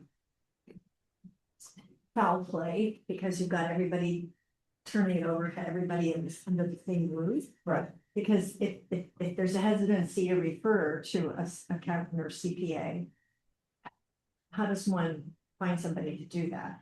Right, so I think the number one conflict of interest is gonna be, each one of them will try and get you to stay as close as possible to the nest. I think that's the number one that would be the conflict of interest, but They'll try to do what? they'll just kind of keep you in the nest, keep you in the same Right, place. right, They right. don't want you to leave, Right. which honestly is what you're gonna find with every single one of these individually Mhm. already, in my opinion. Now, I mean, sure, there could be something to be said about, if they're not fair players and they try and keep you around through some not so great ways, but at least the financial planners will have to act in fiduciary responsibility. So it is part of their fiduciary responsibility that when they refer you somewhere, they have to make sure that they are doing their best to push you in the direction of somebody that actually is going to serve you well. So I think there are some possible conflicts, but Doctors had this problem, right? The doctor operates on you and you find out that he or she owns stock in the company of the products that they're using. I would prefer that you go to outside sources because then they can attack what I'm doing and make sure we're doing it right. So an outside accountant looks at what we're doing, they're going to find a problem faster than if they work for the same firm. So I agree. It's not a massive fear about that. We all have fiduciary responsibilities, but if they're all working for the same home office, I don't know. I'd kind of like a separate opinion. CPA better. Also, An estate planning attorney. But what I liked about that is that they all work together, they all kind of, they know what's going on, so that part I do like. Because they follow through what I wanted to do and, how they work together, so I don't have to explain everything to each one of them. So that part I do, but they're not together as a one company, they just refer you. It's a pod. It's a pod. It's an affiliation. Right, of right, people and who they know all each talk other. to each other, they know each other, they talk to each other about what's going on. yes. I'm with a brokerage. Can I expect them to get involved in financial planning in a larger sense than my investments with that brokerage? So it depends. Who are you with? Stiefel. Stiefel. What do we know about Stiefel? Well, each company, some of them have a financial planning designate that Oh, really? can talk to you. Kind of like if you go to Schwab, the person at the counter most likely can't give you advice, but they have to assign you to a financial advisor and sit down and talk, and they have to be more licensed. So there's somebody in Stiefel that I'm sure they can assign you to as a planner. But in my opinion, they're going to either want to charge a fee or get you in their managed money program. Nothing wrong with that, but we want to be aware of it. And also, if you work with any institution, always run a search on that institution, see if they've had any legal problems or fines or anything with the SEC. But yeah, they do have inside advisors. Okay, they have a local office, and then they also have their headquarters in St. Louis. Yes. Yeah. If you're working with any big company like that, just do a background check and see if they've had any fines or violations or anything. And before you actually start doing business with an advisor, then also that individual advisor should be looked up on brokercheck.org, is it? And then he's got that Yeah, we'll information. get there. Yeah, do a background check, please, Yeah. please. So yeah, and most brokerages, places like Schwab and Vanguard will connect you immediately with a financial advisor. I know Schwab, they do CFPs specifically, so they'll hook you up with a certified financial planner. So that's something that you can do. But a lot of big brokerages will at least have some sort of program. Even I know Fidelity has like this referral program to where independent advisors can sign up and they'll refer clients out to that. And then they take a giant portion of the revenue, obviously, but there are ways your broker will almost definitely have a way to refer you to some sort of financial professional. Okay, so again, with the type of services, some other things that you might be looking for, you might just want ongoing consultations. You might not need this big giant plan of how you're going to satisfy all these goals, but you might just want to check in with somebody regularly. Regular meetings with an advisor can provide fresh ideas and valuable second opinions as you navigate changes, challenges, and opportunities. Snapshot evaluations are good for DIY investors. If it's been maybe a few years, maybe it's been 5 years since you've talked to anybody about this sort of thing, you can just plop it on the table and be like, hey, how much do I pay you for you to just look at my stuff? Tell me, how am I doing right now? And are there any red flags? That's always a nice thing to do. And then counseling for emotional biases. This was really important because a lot of what happens with stock underperformance or what happens with like portfolios that just don't do well is mostly has to do with emotional biases. It's when we deviate from what our set plan is because of something that's tugging at our heartstrings, whether it be like a connection to a certain stock that we've always had and it's always done so well, and now it's like 30% of the portfolio. And to, a reasonable person, you might look at that and go, that's a lot of undiversified risk that we could reduce with an index fund. But that person might be so emotionally held on to that position. And then as the position falls out of favor, so does that giant chunk of the account. Whether, well, a diversified portfolio might have done better, this very concentrated position could pull them away. And that's from anchoring bias. And so there's been a study, I believe it was the Vanguard Advisor Alpha study or something like that. But it was shown that clients tend to perform about 3% better each year with an advisor versus without. Not because of stock picks, not because of better investment strategies, not because of any of that, but just because when stuff went really south and the client called in a frenzy and be like, oh my God, what are we doing? Can you move me to cash? They were able to have a conversation, return back to baseline, understand that this was an assumed event of the plan, and just keep moving forward and not miss out on those rebound returns. So there's a few different ways that you can receive advice and services. Now I know we're getting, past our end time a little bit, but I want to make sure I get this through. You could pay for products with a commission. It's kind of a lingering piece of the past at this point. It's not really something that's super widespread. You might still have a broker, but some products, particularly annuities, A-class mutual fund shares, will have an upfront fee that comes out of the initial principal. So that means that if I go to invest $100,000 and there's a 5% upfront commission, I'm really going to invest 95. That 5,000 is coming right out of my pocket, going straight to the broker, whoever took the fee. So that's going to reduce my initial investment amount by that, but there may not be an ongoing fee. There may also be an ongoing fee with some of the old share classes where they charge you a few percent up front, then charge you 1% every single year in perpetuity. That's been a thing before, but that's kind of phased out as well. So commissions do tend to incentivize certain products being sold simply for the fact that some could pay more than others. Some companies will have higher commissions. Some companies will just have lower commissions because they don't need it to be as much of a charge and they do a ton of volume. So while advisors do have to follow fiduciary responsibility, commissions can be a little bit of an emotional bias too. If it's only a little bit more and it serves vaguely the same purpose, they might move over to that other higher commission product. And they might still be able to argue to the SEC that it was a suitable recommendation, but they may have made that choice based on the fact that there was a little bit higher commission. Now, if in the end it doesn't really affect anything, we can let it go, but it's important to understand sort of how that functions. Always ask your financial professional how they're compensated and if they have any conflicts of interest while serving you. If they have conflicts of interest, these must be stated before engaging in business. I cannot make that clear enough. Conflicts of interest must be stated before engaging in business. If they don't have any conflicts, fantastic. But if they don't disclose something ahead of time and you find out about it later, run with that to the SEC. Please, I beg of you. A conflict of interest could be an investment in some sort of company that they're referring you to, or if they have a substantial, like a controlling position in a stock, and then they recommend you to buy that stock.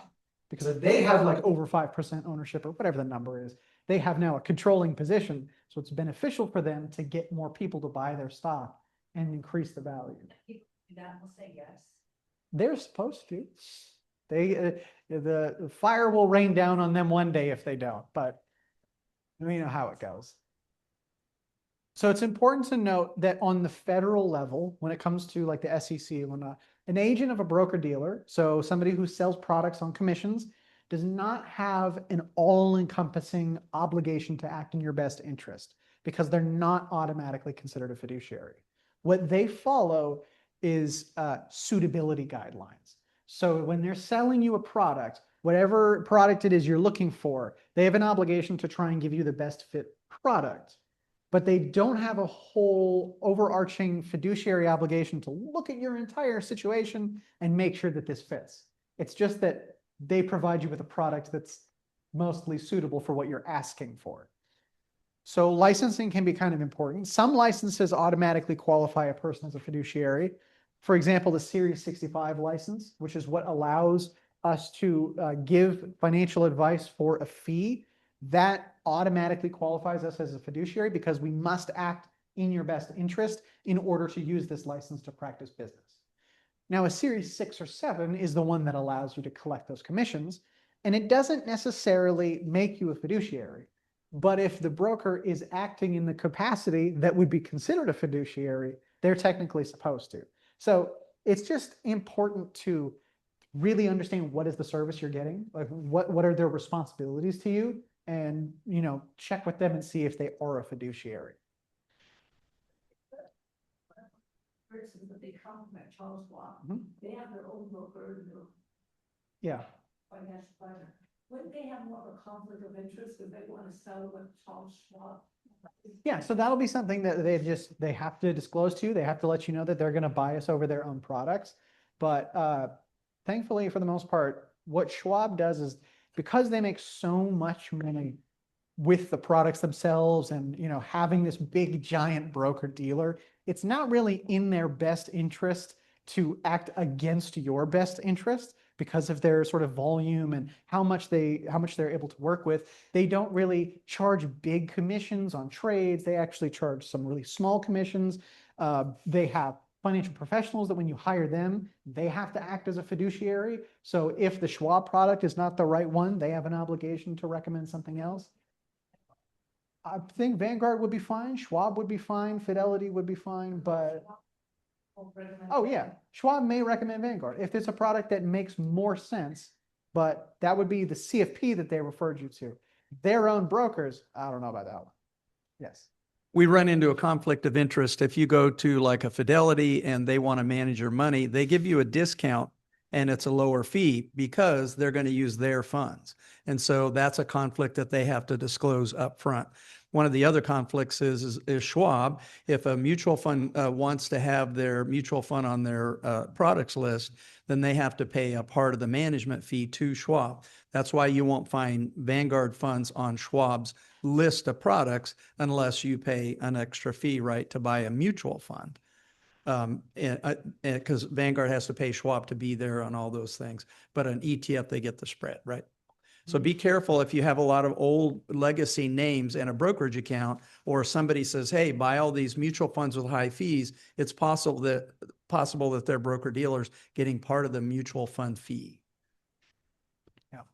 So like we talked about before, a bunch of different ways that you can pay for services. You've got your fee for service, hourly or retainer, which is just kind of giving them dollars and then getting a service and getting some sort of consultation or project service done.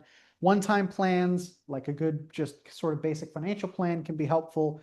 And then hourly fees, if you just need to have a chat about some specific, topics, or just really have a bit of a conversation, that can be a great way to not get in with a big commitment, but still get some decent value. Assets under management, obviously, is sort of the most, it's the most common, I believe, still compensation structure, where this fee that you get, whether it's 1%, 1.1, or 0.65, will come out of whatever assets are being managed or advised on. So sometimes it'll be assets under management, which is AUM. So that's assets that are like on the management platform. For example, we use a platform called InvestNet. So whatever dollars I have on that platform, that's where I charge the fee from. Some will do assets under advisement. So some will actually look at all of your assets, including the outside ones, and include that as part of the calculation that they do. And I haven't seen this very often, but there's even some advisors that will charge you a percentage of your income rather than assets for the financial advising. So that's an interesting one as well. No matter what path you end up going, just try to determine how the compensation method could affect the type of advice that's being provided. and whether certain solutions are biased because of commission, hours of service, or whatever the case may be. No compensation structure is inherently a totally bad thing.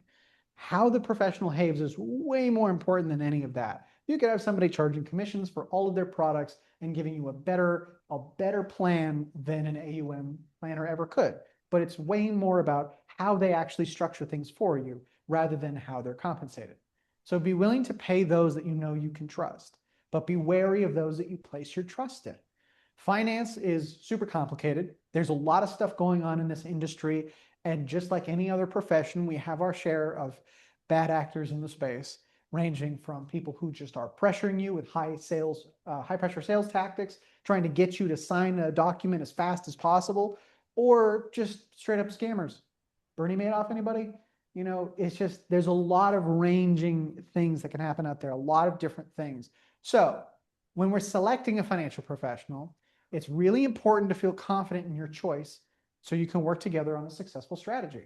That's why I kind of leaned on be willing to pay for some of that relationship for a person that you are kind of like you're locked in with, and you know that they actually are, they see your best interest, you know that they hear you, you know that when they speak, you understand them and you hear them. That whole back and forth is super important. So what should we look for? A willingness to meet you where you are and create mutual understanding. That's number one. If you walk into the office and you don't know what an ETF is, I should probably explain how that product works before I build you a portfolio and confuse you even further. Patience. Being rushed into a decision without a good reason is a big red flag. The only time that they should be really rushing you is if it's December 20th and you have some big tax contribution that you haven't made yet, and you're like, hey, come on, let's get it done so we get the benefit. Other than that, though, I don't want somebody chasing after me and trying to push me into a product really fast. And then competence. Your advisor should inspire confidence in their ability, but also be willing to admit the limits of their expertise. If they're not willing to admit that they don't know something, that makes me a little worried than them just not knowing the thing. I run into stuff that I don't know all the time. It's so like just, there's always going to be something that I didn't read about or I didn't research about, but it's more about the willingness to go, all right, I don't know about that. Let me get back to you on that. Go do the research, find out about it, use their understanding to bring you sort of what you need to know about it. So it's not necessarily just the highest amount of knowledge possible, but it's the willingness to admit what that knowledge level is and the sort of willingness to improve upon it for your sake. So there's a couple certifications and designations you can use if you want to use some of those to weed through your choices. You've got your Chartered Financial Consultant, CHFC, which is essentially just like if you took the CFP, the Certified Financial Planner, and you removed a college degree requirement out of it. They study a whole bunch of different things from insurance planning, tax planning, estate planning, investment planning, cash flow planning, all that kind of stuff. So it's really good education for both the CHFC and the CFP. The CFP just has, they have both a college degree requirement as well as a few thousand hours of working hours requirement to 6,000 hours of working in a financial planning office to actually hold that designation. So you know that they have experience. Then you've got your Chartered Financial Analyst. This is going to be for the big boys managing the big funds, or maybe your really senior advisors who just, they just love the math. That's your most intensive thing. And then there's things like Chartered Life Underwriter, which is similar to Chartered Financial Consultant, but it's relating to insurance products like life insurance and whatnot. So those can sort of help you get an idea of if they have some designations or certifications to sort of figure out what they're doing. So make sure to validate the background and licensing of any professional that you're going to work with. If you're working with an unlicensed advisor or broker, please fix that. I don't know why you would be, but go to brokercheck.finra.org. If you want to check on what licenses or what firms your professional works with, and you can see, if you want to, you can use me as an example. You can see my licenses and the firms that I'm associated with, and you can see any disciplinary history. If they have to disclose anything, it will be on there. And you'll see the licenses that they hold, like Series 7 or 65, like we talked about before. So this is what BrokerCheck looks like. When you pull it up, this will be at the very top of the page. You can put in the individual's name or the CRD number, but you probably won't know what that is. You can just put their name in here. You can put their firm in here. So if it's like a common name, you can also put the firm they work at, or you could put the city, state, or zip code. So if you search my name, there's not going to be anybody else named Nashoba Bailey on there. So it'll be really easy for you to determine which one is me. But you can look me up and you can see my history of the firms that I've been with, the licenses that I hold, and if there's been any actions on there. So there's a couple different structures for an advisor's firm. I'll just go through this really quickly because we're more focused on the actual person. But behind the advisor, there is going to be a company. Not necessarily a company that they are employed by, but rather a company that they are sort of associated with, or if you want to think about it, a company that they contract to provide some fundamental pieces to run their business upon. It's like sort of contracting a company to give you a platform upon which to do business. So there might be a collection of technologies, a collection of protections and insurances and whatnot that help us do that business. So number one, you're going to have a registered investment advisor. So this is for financial advice, which is not going to be commissionable products. It's going to be when they charge percents of assets under management, when they charge hourly fees or retainers. This is the sort of company that they're representing when they do that. So this company will be registered either with the state or with the SEC, depending on how big they are. Companies with managing over $100 million registered with the SEC. A broker-dealer is essentially, that's who your broker represents, and they're selling products either out of the inventory of this company or from whatever partners they have. So it's more like, it's really more just like a sales thing. So this is where you're selling products for commissions, and usually the company will be like, all right, we bought all of these shares of this product, and now all of our individual little guys will go find their clients and sell the products off at commissions and try and make money that way. Then you've got a hybrid, broker-dealer, registered investment advisor. These are increasingly common because you'll have advisors who are what's called duly registered with a hybrid. So there's two arms of the same business, an RIA and a broker-dealer. And so they might have a situation where maybe they want to provide a fee-only investment advice, but maybe there's a need for some sort of life insurance policy or annuity policy, or just some commissionable product that makes more sense than anything else they can use. So if you're at a hybrid, that's where you're going to have the most options of available investments. Registered investment advisors can never charge commissions. Broker-dealers are typically not fiduciaries, and hybrids just kind of cover everything. This is super common. Some of the biggest firms will be hybrids. So an advisor may also represent an insurance company selling products like whole or universal life insurance, or fixed or indexed or variable annuities.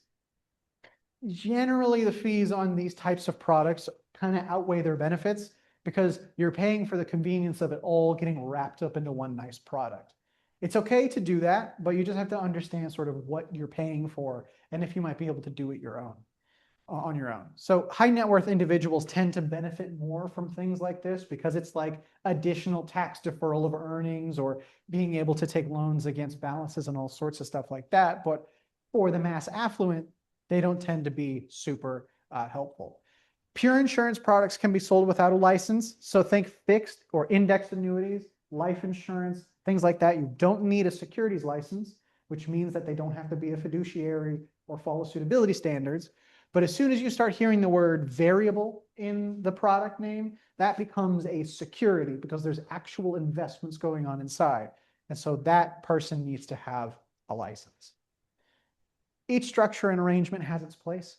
Nothing is necessarily good or bad. It's just you want to make sure you understand what you're paying for, why you're paying for it, and how it affects what you're doing. We may caution wariness against high fee insurance products, but it's up to you to do the due diligence on whether the product is a good fit for you or not. And don't simply trust my opinions or the opinions of the excited salesperson, because they'll get you.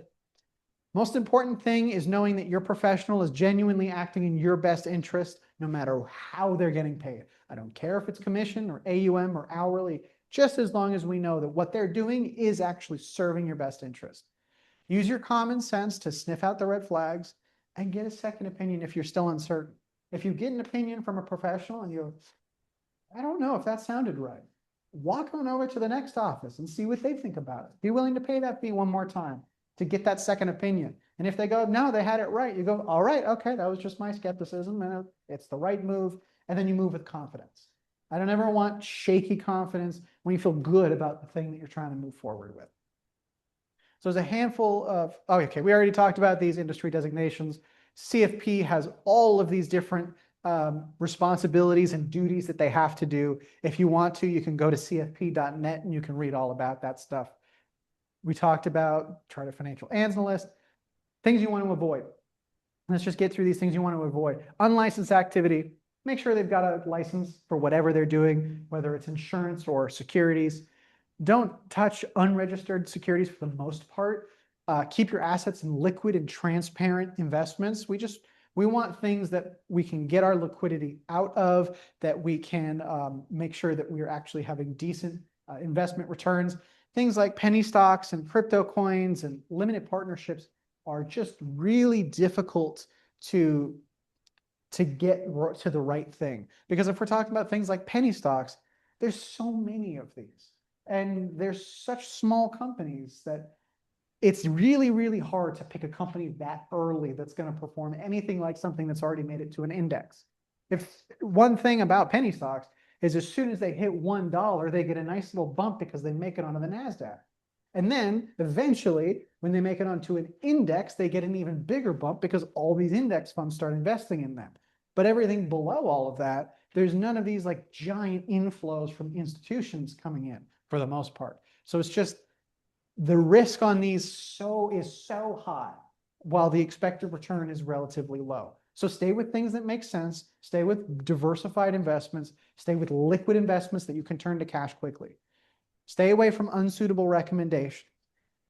Even if you're going to offload the work, have a very, very basic understanding of what you're getting provided and how the products work. That's why we're doing a class like this, because we want you to be an educated investor when you go to speak with that person. You understand that why what they're doing for you is helpful. Tax deferred redundancy just basically means let's not put tax advantage investments in a tax deferred account. I don't want to see municipal bonds in an IRA. That's basically all that means. Account churning, if they're doing tons of trades back to back to back to back to back, especially if they charge commissions, that can be a pretty big conflict of interest because they're just churning money out by doing more trades. And you can also have ticket charges. There are charges for just doing trades in the first place. Sort of the reverse of that, if they do absolutely no activity at all and they don't really reach out to you and there's just like no reasoning for it, you just see nothing happen in your investment account, maybe they're just hoping you don't call and they just keep skating by on an investment that they never touch. They should obviously never move money without you telling them to. That's very important. And in fact, when we do money movements, I have to confirm over the phone. I can't accept an email. I have to make sure I hear the voice of the person talking. Unusually high fees. It's one thing to pay a premium for a premium service, but just know what the environment is. If you're paying 1.2 versus 1%, that's not the end of the world. But if it's the exact same thing and you feel just as confident with the person charging 1%, that might be a reason to move. But if you really like that person paying 1.2, that's okay also. Just make sure if something feels unreasonably high that you check on it. So the time you have left is your most valuable asset. Spend it in a way that you enjoy. The more complex your situation is, the more you'll benefit from the advice of a professional. Ultimately, there's no perfect answer for every single person. I can't say everybody should do this one thing, but go the route that gives you the freedom to live the life that you want to live. Because that's why we're all here in the first place, right?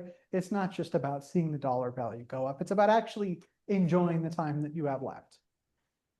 And so there's some things, some articles that I have examples of, some SEC fines and frauds, but we are already so far beyond our time that I'm going to go ahead and let you guys go. But that's the summer. Okay, we're going to go back to that slide. It's not summer. But yeah, well, I'll send those out through an email so you can read up on them. But thanks everybody for coming. I really hope that this was helpful in every sort of way. Thank you very much. We got a nice group of people that stuck all the way through. That's awesome. You have something? I misspoke on the Medicare on the house. They can take the house. That's why you'll hear that somebody gave the house away within 5 years ago. Within 5 year window, it may not be a look back long enough. And you can do an irrevocable trust, though. You can put the house in the trust. You live in it for the rest of your life. Then if you pass, the family gets it. So you do it's like an irrevocable trust like Nash talked about. So you have to not own the house for, it used to be 5 years or more. The look back could